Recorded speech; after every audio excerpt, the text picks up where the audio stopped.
Hello everyone, Kellan Olson, Arizona Sports Suns reporter here, coming to you from a bizarre Suns loss to the Clippers. This game had absolutely everything. As you can see behind me, they are securing the speakers that hang from the rafters because one of them was maybe loose in an unsafe way to the point where they paused play for a couple of minutes to just let go of the one right over there, and then play resumed.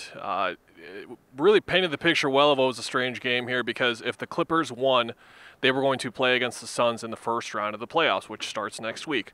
They do not want to do that, and no team in the West wants to do that if they can control it at all. If you're not familiar, the Clippers have a past history of doing this, using games 80, 81, 82 to pull any kind of shenanigans, tomfoolery that they can to get their preferred matchup. With the Kings in the 3 seed and their lack of playoff experience, they are an obvious better matchup for pretty much every team in the league right now. But the problem was, if the Clippers lost and the Pelicans won, it was going to be the Clippers actually going to the play-in, and no team wanted to do that.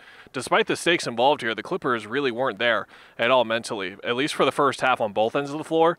In the third quarter, they got there offensively, but defensively, they still weren't there. The Suns were leading at points in the third quarter and in the fourth quarter, despite resting basically 8 players. They sat 7, including their big 4. Torrey Craig only played 5 minutes, and it looked like Landry Shamet and Josh Okogie were not going to be in there for the remainder of the last 18 minutes of the game. But then Ish Wainwright had a rib contusion come up, so Josh Okogie actually had to come back in the game. It took Kawhi Leonard taking this game over late to win this one. And then the sweet irony and the laugh from the basketball gods above is that just a few minutes after the buzzer sounded here, the Pelicans actually lost. So the Clippers would have gotten what they wanted if they would have lost. I'm sure they were disappointed by the way it came, but that's the exact reason why the league put all these games in the same conference at the same time on this final day of the regular season. It was great to see Saben Lee get a much-deserved moment. He had a game-high 44 minutes played. He was out there almost the whole day, and he had career highs in points and assists as well. If you're not familiar, there was a month stretch here where the Suns only had pretty much one ball handler out there because of injuries to various guys. So Saben Lee had to come in on a 10-day.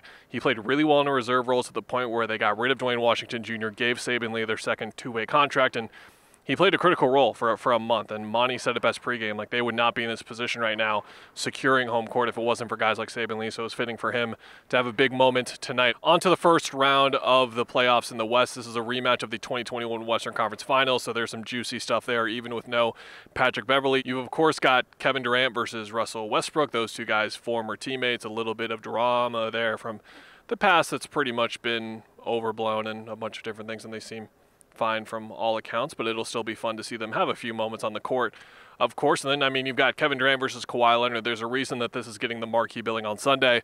This series features 2 superstars, and then you've got Paul George and Devin Booker too, who are stars in their own right, but that extra level that Kevin Durant and Kawhi Leonard bring, we'll see that all series long, and it'll be a fun one. Suns are going to be heavily favored in this one, especially with the status of Paul George. We're going to get an update at some point this next week, a reevaluation of him to see where he's at, if he can play in the series. He suffered a very scary looking knee injury that he seemed to avoid a serious injury, and he could play in the playoffs, but that remains to be seen. No information to come out yet. That'll be the big update we're all looking for this week. But here we are, playoff basketball. I'm excited. You should be too. We're going to tell you all about it on ArizonaSports.com and the AZ Sports Twitter in the coming days. Goodbye.